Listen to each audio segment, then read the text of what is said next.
Hindi ba mataas yan? Yes, sir. Ito? Wow, ayan na. Unti-unti po. Ayan, anak tatay po ni Rizal yan. Sabagay itong ano, itutulak pa po yan. Itutulak pa yan. Ayusin pa natin yan.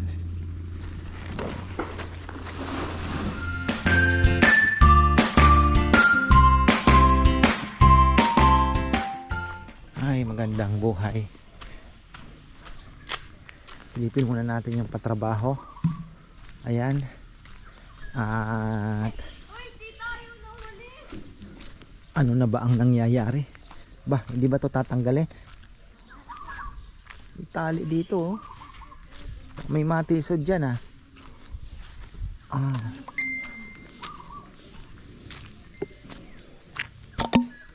Tanggalin na muna natin kasi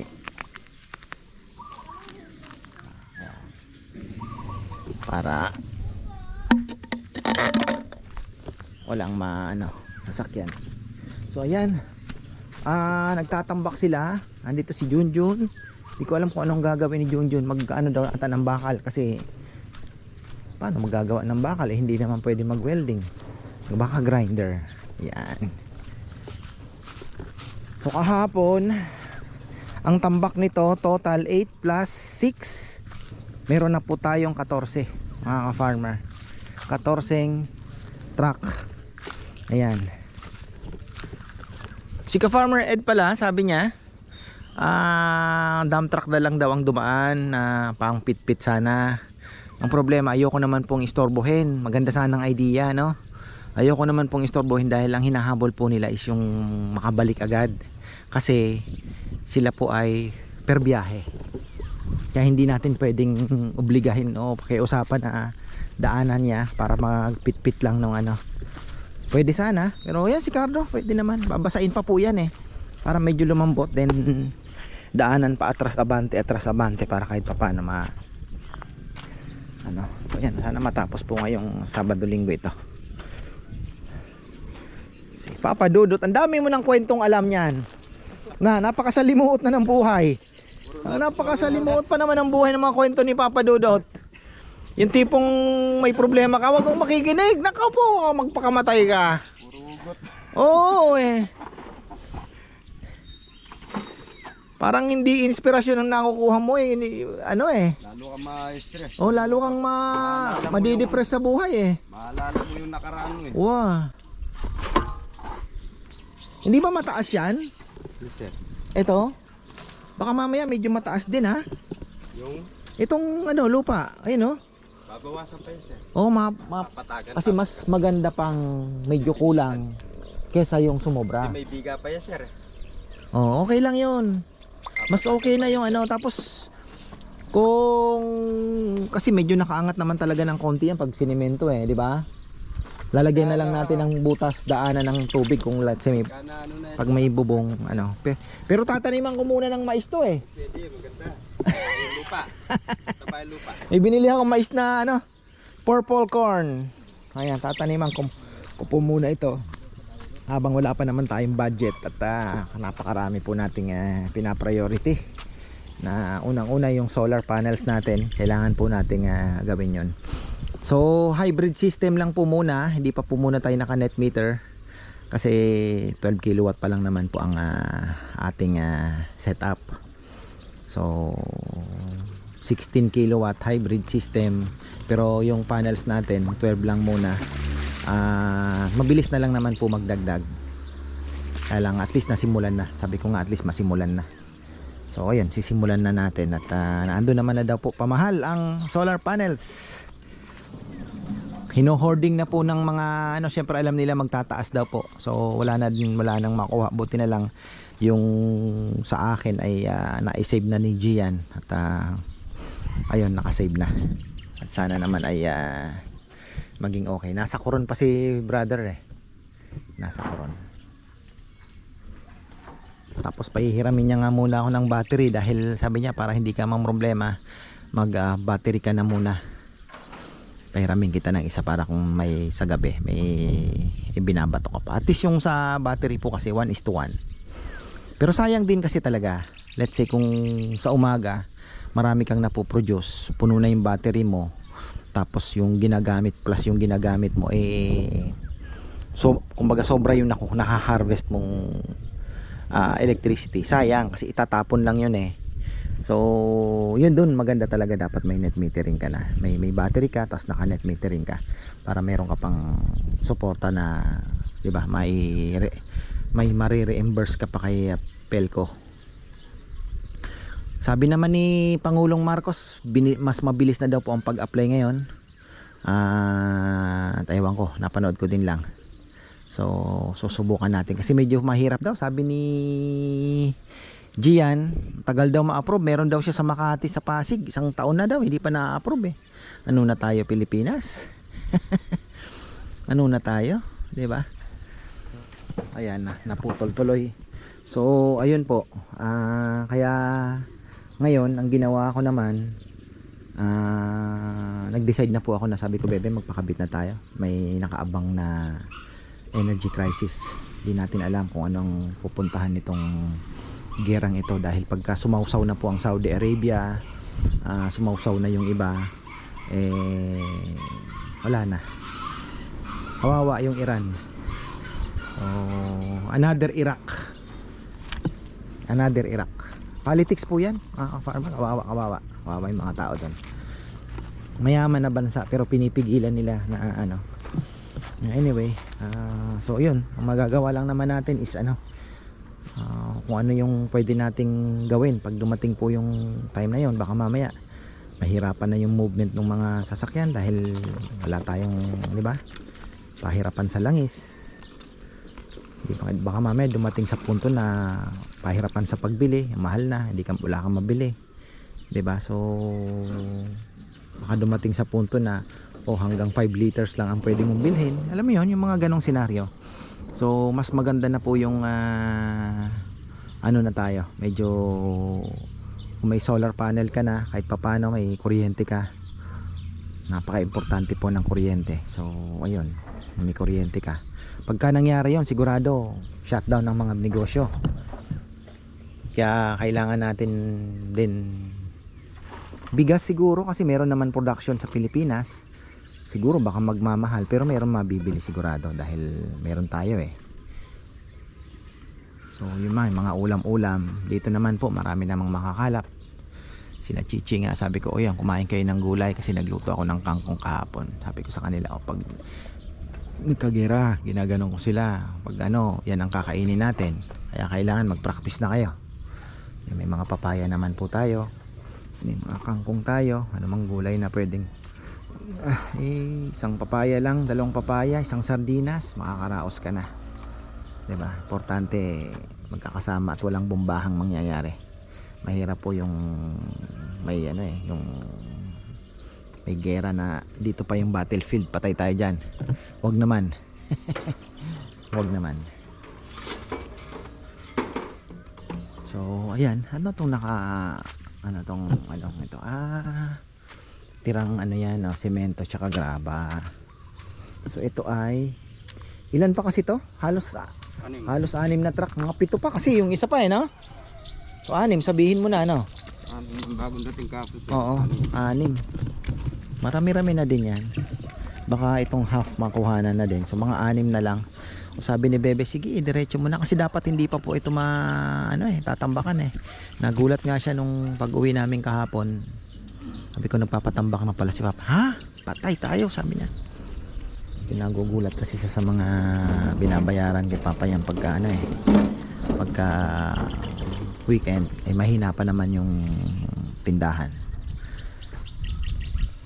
Medyo humina, pero kumikita naman po, humina lang talaga.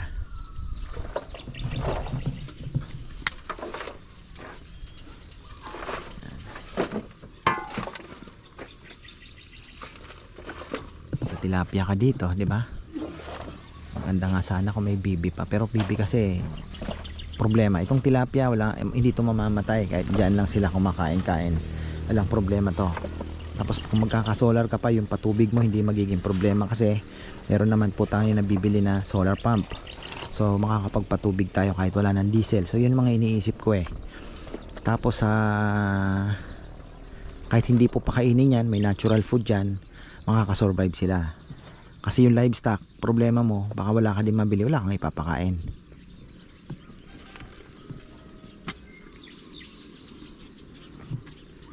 Let's say manok o bibi, di ba? Mag-aalaga ka o baboy, baka mamaya wala ka nang ipapakain, problema din. Mga hindi nagagastosan, gaya ng mga halaman, di ba? Dilig-dilig lang yan, makakasurvive po yan. Fertilizer yan, kalabaw lang, di ba? Tae ng kalabaw, Carabao manure, makakasurvive tayo. Dami ng jaguar, malalaki. Yung jaguar na nahuli mong malaki, linuto ninyo? Opo. Ano ang lasa? Parang tilapia din? Opo. Parang tilapia din siya. Yun pala eh.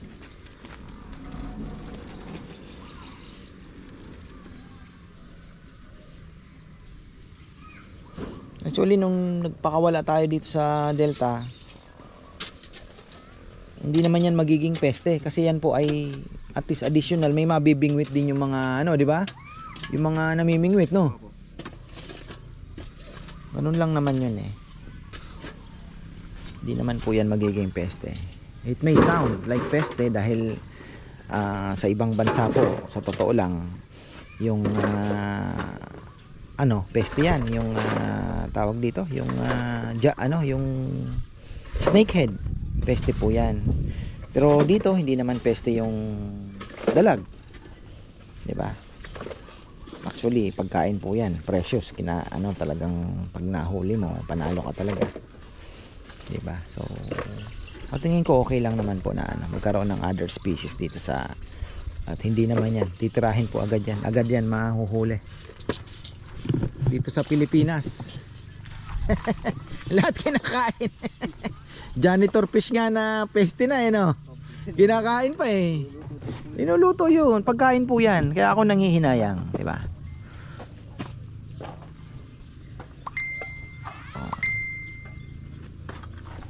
Sa ibang bansa baka sabihin nyo hindi pwede, pero dito wala pong okay lang. Minsan nga gusto ko magpakawala ng hito fingerlings din, di ba? Diyan sa Delta. Kaya lang ang nagiging problema kasi dito, sinasagad talaga nila, kinukuryente pagka bumabaw, no? Uubusin talaga yung laman, di ba? Pwede ka sana magpakawala ng hito diyan na fingerlings eh. Malalaki, di ba?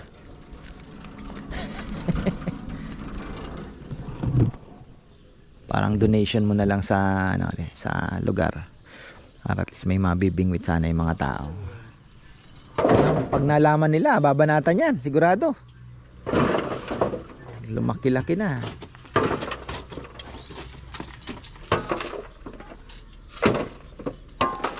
So ito, tingnan niyo po. Sinasabi ko medyo mataas. Kailangan po mapababa natin. Kasi talagang baka mamaya sumobra naman tayo. Diba? Kailangan talagang tingin ko mga 6 na din lang, kaya na po yan. Ito lang naman ang medyo malalim pa eh. Pagka nalagyan na po ito, ba? Ha? Yung kolong. So ayun, sana ay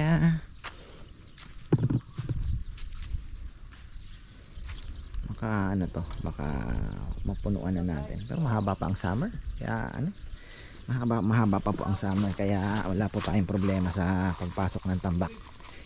Problema na lang natin yung pambili. So ito siksik na po dito. Ayan po yung mga isda natin. Dami lalaki. Kaya lang tingnan nyo yung tubig. Ang nangyayari po kasi dito sa tubig natin is yung nutrients na kukuha po ng sinisip-sip ng ating mga kangkong. Kaya gusto ko din mabawasan din yan. Kung gusto mong mapaberde ito, mabilis lang. Tanggalin mo yung mga kangkong na yan at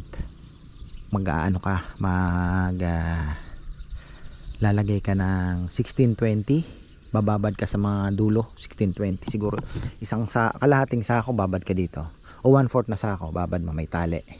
Dito, isa. Babad ka dyan. 1620. Tapos chicken manure, pwede ka rin magbabad. Makikita nyo po yan after mag-green siya. So, maraming algae. Maraming lumot. Yun. Ano din po yung natural food. Pagka tayo po ay nagtag-ulan na, bala ko patanggal din yung kangkong na yan. Pero ngayong tag-init kasi medyo babawasan lang natin para may taguan din po, para mag-neutralize ng init ba. At least doon malamig yung tubig. Dito iinit yan eh. Although hindi naman gaanong iinit kasi tayo po ay magpapataas ng tubig. Mi-maintain po natin yung level na yan. Baka mas mataas pa doon sa guhit ang natin. Iaangat pag nagkaroon na tayo ng pump, 'di ba? Mura lang yung pump na yun, yung solar. Kakabit lang natin yung solar. Makakapag na tayo ng pump. Yan. So tingnan natin kung ano ba. So ayan, mamaya balikan natin kung hanggang saan ang kanilang tatambak. Sana hindi kakayanin kaya nila tong anim na hindi siguro. Kahit lang pahinga, hindi kakayanin yan. At least kung hanggang bukas. Ito kasi magkakabiga pa.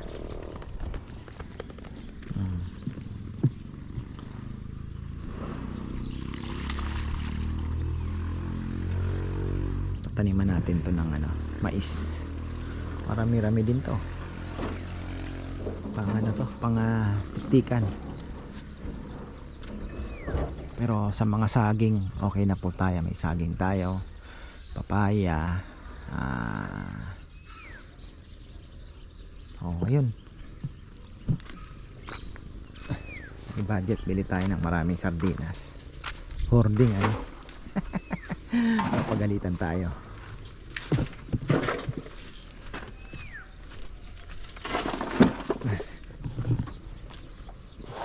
Hindi ko na lang sasabihin. hindi po para sa akin lang yun. Alam niyo naman, ang laki po ng aking pamilya. Yung kinarambo, tapos yung mga pamilya ng mga boy. Sabi ko nga, tulungan tayo at di ba, para naman sa lahat.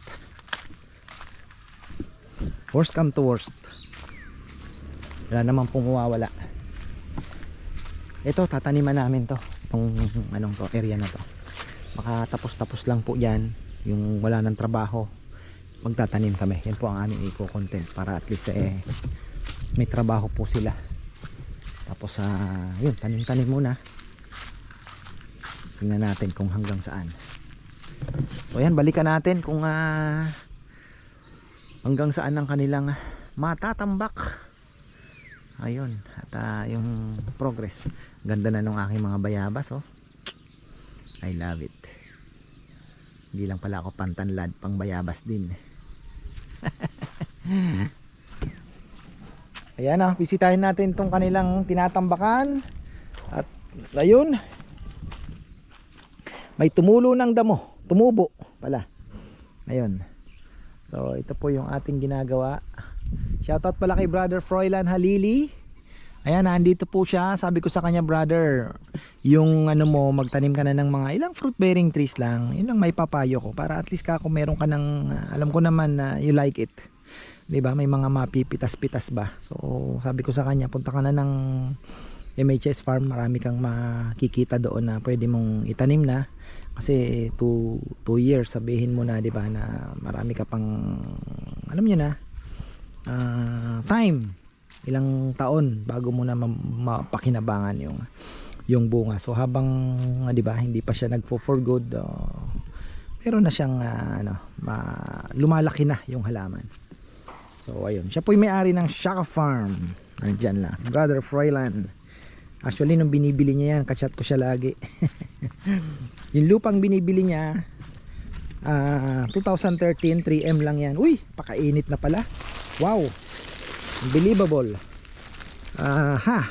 Binili ko ng dry bag yung mga bata.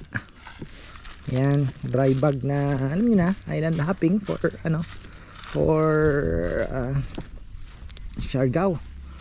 So ayan, ito yung sinasabi ko, pagdating ng hapon presko po dito. Oh, napaka-presko po dito, ang gandang tambayan. 'Di ba? So ang goal ko po dito is magkaroon pa ng isang akasya. Ayun oh, kita niyo 'yon, akasya na 'yon. Bibigay po ng lilim yan in the future. Tapos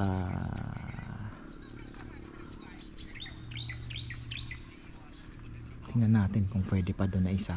Tapos isa dito. Para sa umaga naman may lilim pa din. So yan po yung ating aanuhin. Pero alanganin doon eh. Kasi ang ugat po niyan malaki. Yan, tingnan natin tong natambakan nila kung hanggang saan na. Bago tayo mag-post. Uy, sorry. Drive bag. Mura lang naman. Doon pala si Junjun, may ginagawa din. Ano na? May pagbabago na ba? Mapagod ano? Init eh. Init ang kalaban. Pero kailangang mabuhay.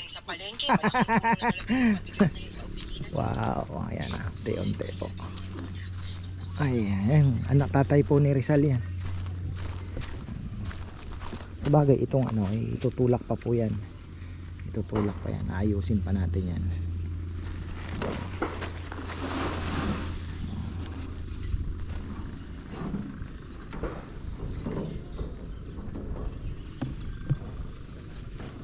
Kahapon malilim pero ngayon blue skies. Grabe. Walang kaulap-ulap grabe init. Ay, tiyaga lang talaga. Yan. Ano to ang pinagsasasabi mo? Nagsasabi lang naman po ako ng totoo. Wala po ako mga special awards na. Tatapos lang natin sa Lechon House. Medyo maaga tayo natapos ngayon. So ayan. Pero okay naman. Mita naman siguro. Medyo maliit po kasi mga baboy. Alam nyo na medyo napapamahal kapag medyo maliit. Nagka-problema tayo sa deliveries. Ano tayo ni Miguel, kala niya malaki, pagdating niya daw doon maliit.